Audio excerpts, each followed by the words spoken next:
വിദ്യാർത്ഥികളുടെ അപകടകരമായ വാഹനയാത്രയിൽ കേസെടുത്ത് മോട്ടോർ വാഹന വകുപ്പും പോലീസും.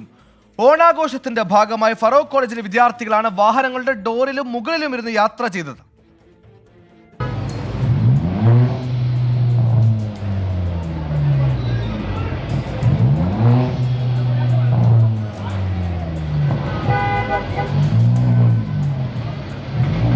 ഓണാഘോഷം കളറാക്കാനായിരുന്നു ഈ അഭ്യാസ പ്രകടനം.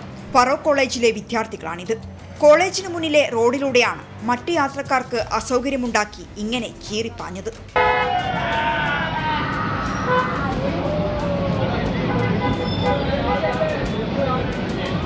പെൺകുട്ടികളും ഈ അഭ്യാസ പ്രകടനത്തിലുണ്ട്. യാത്രാ തടസ്സമുണ്ടായ മറ്റ് യാത്രക്കാരാണ് ദൃശ്യങ്ങൾ മൊബൈലിൽ പകർത്തിയത്. ഈ ദൃശ്യങ്ങളുടെ അടിസ്ഥാനത്തിലാണ് മോട്ടോർ വാഹന വകുപ്പും പോലീസും കേസെടുത്തത്. അഭ്യാസ പ്രകടനത്തിന് ഉപയോഗിച്ച 7 വാഹനങ്ങളുടെ ഉടമകൾക്കെതിരെയാണ് മോട്ടോർ വാഹന വകുപ്പ് കേസെടുത്തത്. പോലീസ് വിദ്യാർത്ഥികൾക്കെതിരെയും വാഹന ഉടമകൾക്കെതിരെയും കേസെടുത്തിട്ടുണ്ട്. അപകടകരമായ രീതിയിൽ വാഹനം ഓടിക്കൽ, ഗതാഗത തടസ്സമുണ്ടാക്കൽ തുടങ്ങിയ വകുപ്പ് പ്രകാരമാണ് കേസ്. 24 കോഴിക്കോട്.